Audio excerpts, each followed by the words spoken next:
The steak was still steaming when the illusion of my life collapsed in front of everyone I trusted. The kind of moment that replays in your mind even when you beg it to stop, because it feels less like a memory and more like a scar that pulses whenever you breathe too deeply. And there, she was standing at the center of the table with a smile so carefully rehearsed it could have belonged on a stage, announcing not only that she had been unfaithful, but that she wanted to thank the man who replaced me for showing her how to live honestly, as if humiliation were some sort of spiritual rebirth. And while glasses froze midair and conversations died in their throats, I felt myself quietly dissolve into the background, already planning my disappearance as though I had been rehearsing it long before that night ever arrived. Because when you love someone who can betray you so publicly, you don't wait for the explosion. You build your escape routes in silence. And as applause awkwardly fluttered from those who didn't know where to look, I realized something terrifyingly simple. The man I had been until that moment was already gone, and whoever I became next would never allow himself to be found again. Until that night, I believed I had solved life like a complicated puzzle that finally made sense, convinced that success, loyalty, and discipline were bricks you stacked until a future stood tall enough to protect you. And at 43, I had built something that looked impressive from the outside. A regional leadership role for a hospitality group managing a dozen coastal resorts across the eastern seaboard, offices overlooking busy marinas, endless conference calls, and a marriage that everyone admired because it seemed equal, intelligent, and ambitious. But beneath the polished surfaces was a slow erosion I had ignored, telling myself that love was measured in effort rather than honesty, that showing up for a child who wasn't biologically mine, paying tuition, attending school meetings, and repairing broken bicycles meant something deeper than words ever could, even though he never called me father, only by my first name. And I accepted that because I believed devotion spoke louder than titles, never imagining that loyalty could be shattered in one sentence spoken across a candlelit table. The celebration dinner had been planned for months, meant to honor a major business expansion that consumed years of negotiations, flights, sleepless nights, and contracts signed under fluorescent lights. And the restaurant glowed with linen tablecloths, polished silverware, and expensive wine, a carefully curated stage for what I thought would be a toast to resilience and teamwork, but instead became the setting for my execution. Because when she rose from her seat wearing a dress I had once chosen with pride, she spoke about personal awakening and growth in the same tone she used for marketing presentations, never once meeting my eyes as she explained that the marriage no longer served her journey, that another man had shown her who she truly was. And in that silence that followed, heavy as a locked door, I didn't beg or argue, because something inside me shut down with mechanical precision, as if grief had flipped a switch. And I paid for my share, tipped generously to absolve the innocent staff, and walked away without turning back, leaving behind a version of myself that would never be retrieved. 3 minutes in the parking garage were all I allowed myself to feel anything, and then I acted, because the man who survives betrayal doesn't wait for explanations. He moves before the shock can settle, driving through empty streets to retrieve boxes I had prepared months earlier, evidence that somewhere deep inside I had known this was coming. And by dawn I was standing in a concrete storage unit under a name she would never recognize, surrounded by clothes, cash, documents, and devices that belonged to a version of me no one knew existed. And as I changed out of my expensive suit, hanging it like a discarded skin, I felt an odd calm settle over me, the kind that comes when you finally stop pretending and accept that you must burn everything behind you if you want to walk forward without chains. The world teaches you to confront betrayal, to seek closure, to demand explanations, but no one tells you that survival sometimes requires vanishing completely. So I traded luxury for anonymity, abandoned vehicles for forgotten roads, prepaid phones for silence, and spoke only to one person who knew the truth, an old friend turned legal guardian of my future, who filed documents that would freeze accounts, trigger clauses, and legally sever every tie that bound me to the life I had lost. And as I watched trucks rumble past on empty highways, I realized that certainty had finally replaced hesitation. Because when your heart stops hopping, clarity becomes dangerously sharp, and there is no room left for compromise. The motel room where I spent my first night as someone new smelled of old carpet and burned coffee.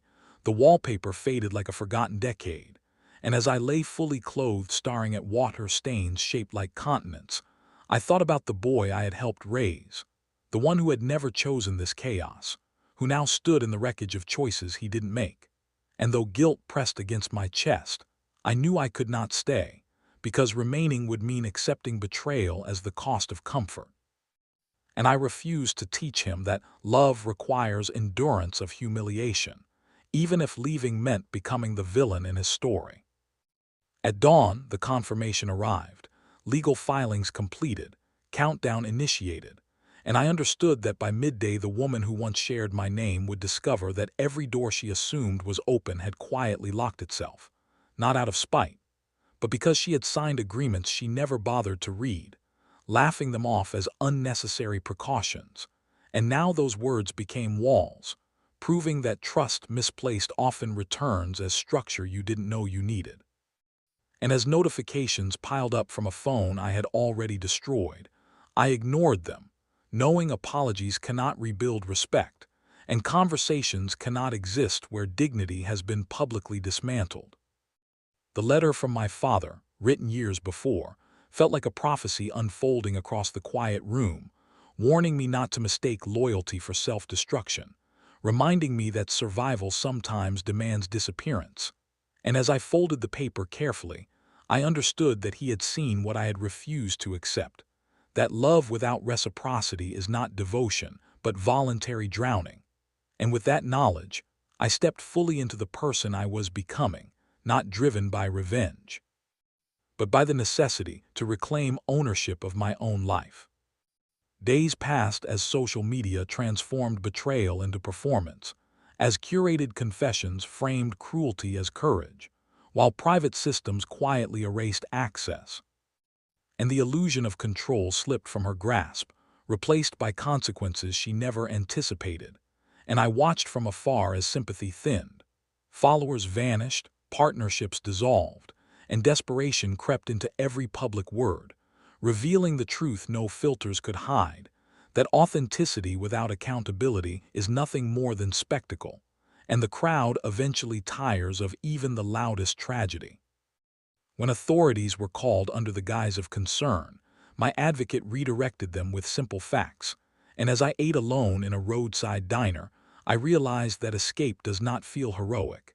It feels hollow and heavy, but it also feels necessary, because there are moments when you must choose between being accessible to those who hurt you or preserving the fragile outline of the person you still hope to become. And I chose myself, not because I was strong, but because I was done surrendering pieces of my soul to someone who had already moved on. Snow began to fall outside the cabin where I would remain hidden, blanketing the world in silence, and for the first time since that night, I felt something close to peace, knowing that while chaos still raged somewhere behind me, I had stepped beyond its reach, learning that sometimes the bravest act is not confrontation, but quiet departure, and the courage to live without explaining yourself to anyone who has already decided to misunderstand you. 3 weeks into my disappearance, I received a message that bypassed every wall I had built, arriving through an old gaming account I once shared with the boy who had grown up in my shadow. And when his name lit up the screen with a simple question asking if I was there, I felt a tightening in my chest that no distance could dull, because despite everything I had abandoned, some connections do not fade with silence.